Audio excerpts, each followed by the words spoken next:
Welcome to Friday Club Online, this beautiful chilly Friday morning here in Pretoris East. So we're all hosted and we're all from all over the place. And we've got a really special guest, Stephen Barnard, a retired Lieutenant Colonel from the Army. So welcome to you, Stephen. So Stephen is the founder of NuNet Group of companies, which focus on social economic development, community transformation, and training. Having over the past 15 years designed and implemented the Garden of Life micro-farming program and have trained community members and military veterans in the methodology of how to build self-sustainable micro-vegetable farms in the community environment ecos around South Africa. This program is strongly focused on empowering community members to create their own agri-business within the framework of community economic environment in which they live. The NuNet Group has established a network of independent business partners through South Africa to support the rollout of a program and campaigns. The Business Fighting Hunger campaign will be launched in Pretoris on the 16th of November 2022. All Friday Club members are invited to join this important event. So please note that in your diary, 16th of November 2022, where the Garden of Life training system is going to be presented to the public sector and the private sector as a means to support the UN SDG 2 of zero hunger. So welcome to you, Stephen Barnard. I'm looking forward to hearing from you. Thank you, David. You have 10 minutes to present to us your business and all about what you do. Well, shall I go and share the screen? Please do. All right. Here we go. We got it visual? Yes, please go ahead. Good.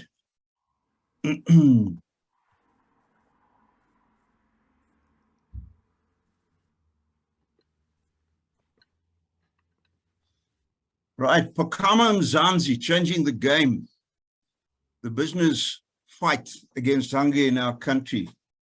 This is a partnership with business supporting the food security and local economic development through microagriculture.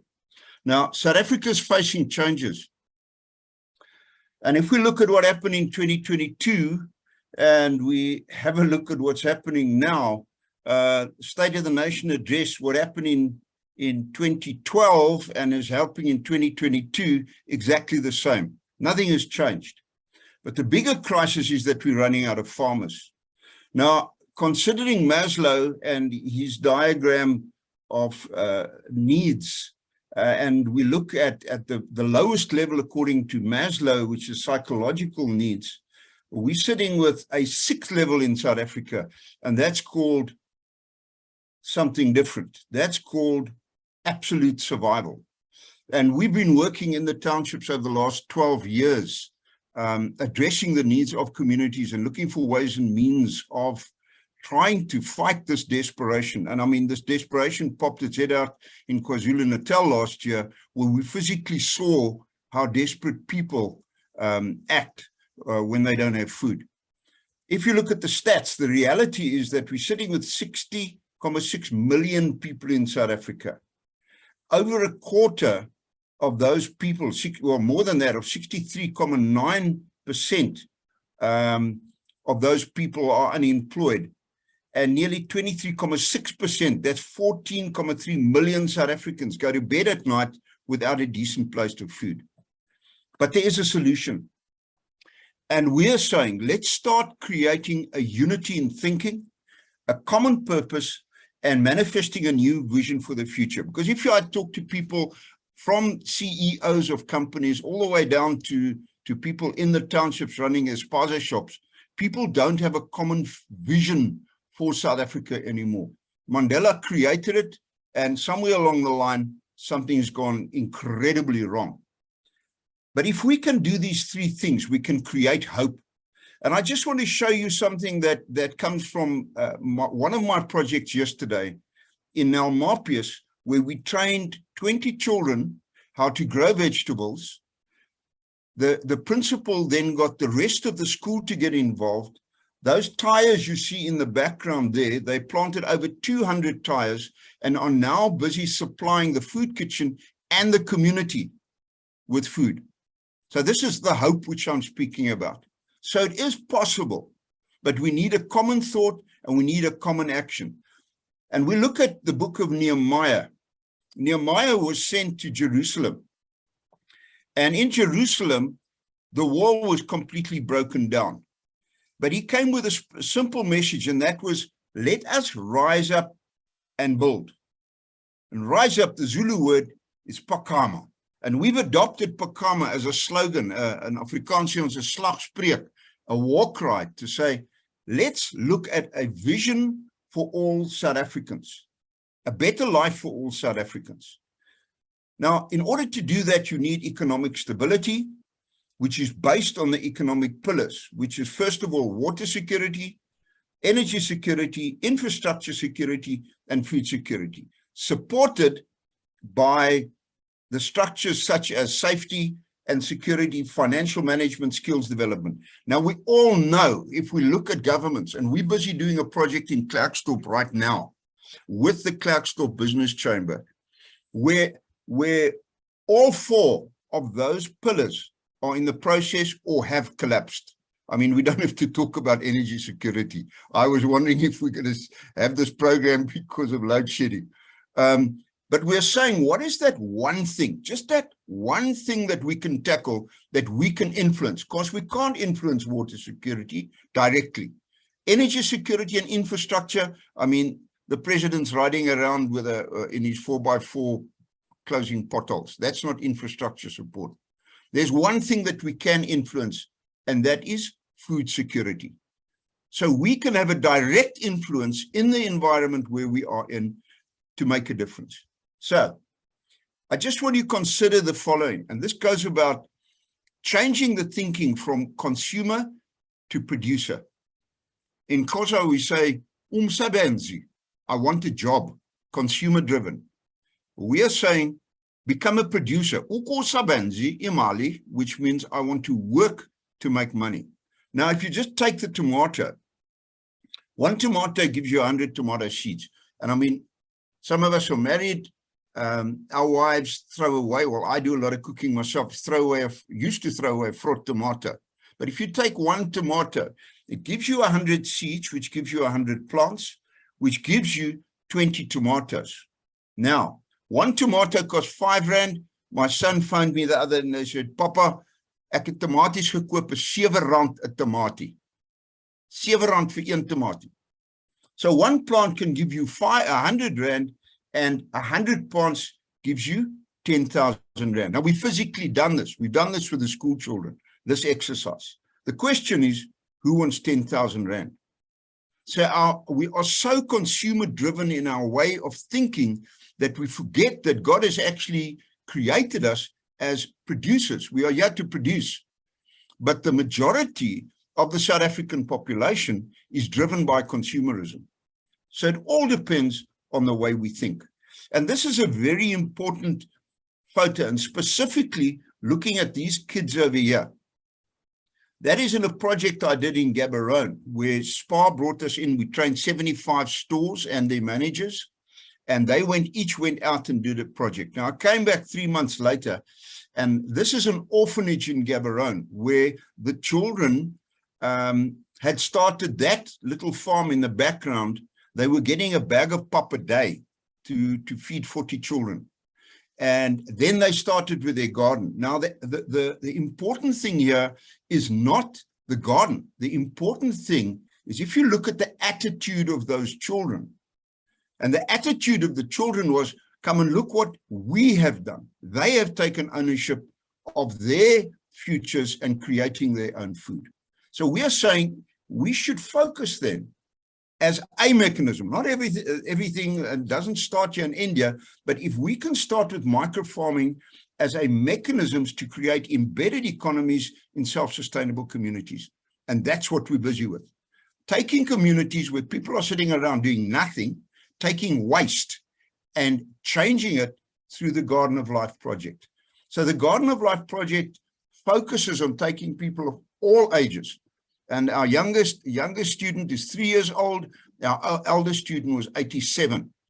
Teaching him the basic principles of farming, but using waste and a very basic hydroponic system where we use tires or containers, water bottles, and we train them up in one day how to grow their own food. Now, come in business fighting hunger, because we have been donor driven all these years, and we've said, but we're only scraping the top.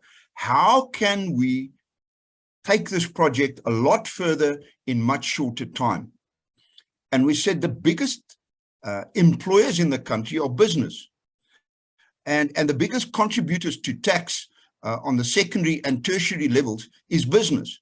So if we can mobilize business and that they can use a tax deductible contribution, we can then mobilize this project across the country in a very short time. So we as business and structured organizations, which include schools, universities, churches, can address the situation and can bring hope to the people by supporting them and training them to grow their own food. So the focus of Business Fighting Hunger, it is a campaign of hope. Let's give people hope again. Driven by the IRCD, which is a non-profit organization within our group, fighting the hunger crisis and using the Garden of Life as a micro-farming mechanism for self-sustainable food production. The participants that we have in this project are, first of all, business owners, organization leaders who provide the project funding and support, community managers and leaders that facilitate, coordinate, and implement, and then the employers and temporary workers and community members, which include military veterans who are the project beneficiaries. And that makes up 80% of our population. More than 80% of our population are falling into that category. So what are the campaigns that we're busy with? What are the physical actions on the ground that we're busy with right now? First of all, the Let's Grow program, where we move into companies and the employers and the staff and the business management get involved in a project which focuses on transformation of the company, and we use the Garden of Life as a tool. The My Family, My Garden project, where we encourage the growing of microfarms at homes, home gardens. The Military Veterans Roy Grow project, where we train military veterans up as trainers to go into their communities. Youth, which is the Farmer Kids program. And then the new program which we've launched now is WIN, Women in Nutrition. I didn't know it, but 55% of our community is women-driven, and nearly 40% of those women are single mothers with children. So it's a major challenge we've got out there. All of our training is supported by the Agri-SETA, and we are registered as service providers to the Agri-SETA, the central government system, and the Department of Military Veterans. The implementation process, in other words, if you want to get involved, where do we start? We identify a specific community and identify the campaign requirement. We identify a company or an organization to support the project in a specific area, and we identify a church or a school or a facility where a training center can be established. We initiate the project by training up what we call a leader group. And those leader group then become the project mentors. We establish the project by physically building a garden, and then that garden at that specific place and the training of those mentors, that becomes the hub from which we then implement, where we roll the project out into the rest of the community. Now, the steps, it is so simple. First of all, what do you need to grow a veggie garden? And we use waste. We use things which people can get their hands on, not capital intensive. Then we teach the people how to use make compost using that which they have, how to grow their own seedlings, how to prepare veggie tire, how to plant the tire, and then physically how to create a sustainable farm. Now, this we have done I can use a couple of examples. Well, you've seen now what those children have done here in Malmapius. A friend of mine, ex-APLA General Sam Matau, has taken over Attridgeville. He's already done 4 schools, and now he's getting the parents to come and work at the schools. The unemployed parents are now working at the schools, helping to maintain the gardens there. The eTeach program, which we developed with Gerard, and is becoming available shortly. We take program content, we digitize it, we put it on the internet, and using the system, I'm not allowed to say portal like Gerard, I must say system. Using the system of which is available, we now transmit training material and success stories and lessons learned to all of our participants across the country every month. So business then gets involved at sponsoring a specific project in their area or a school that they have now targeted. This allows the training hub, which is established in that area, to now support the local community, and then the community members are trained. Now, we have 21 programs we've already developed, ready for broadcast. The first 5 are already available on the Garden of Life system. I'm going to give you the address now. So we're up, we're ready, we can rock and roll. The project financing we do through BEE contribution or CSI funding, where we focus specifically on socioeconomic development, enterprise development, and skills development.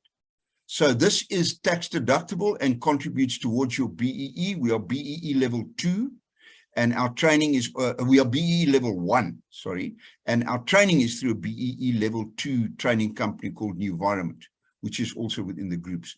Our focus is the youth, military veterans, the aged, unemployed, and disabled. So these categories fall in the various charters of the BEE charters.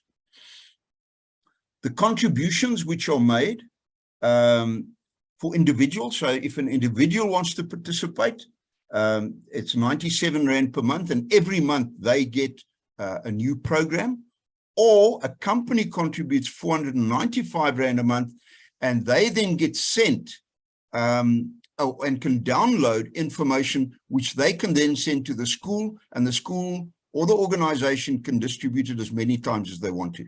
So if they've got 1,000 children in the school, they can take this and use it 1,000 times. The funds go to the IRCD for the tax benefit and the BEE points. If there is CETA accredited training, we work out a budget. If there's a workshop, a one-day workshop, which is at a school or an organization, we work out a budget for that. And then we have the monthly programs which supports the Business Fighting Hunger program, and monthly information is sent then out to the beneficiaries. So we are saying, let's get involved. Phakama Mzansi, Phakama, rise up, let's get involved. And you can do that by going onto the Garden of Life website or calling me, and let's have a cup of coffee and let's make a difference. That's my 10 minutes. Thank you very much, Stephen. Wow, now I know what to do with those tomatoes. So thank you very much. And the tires. Wow, that was a fantastic presentation, very informative, and thank you very much for that. So I believe we've got an event on the 16th of November. If you're not doing anything that day, please go and attend this amazing event that Stephen has. I'm sending the invite with the presentation. It's linked to the presentation. So you're all more than welcome. Fantastic. Thank you, Stephen.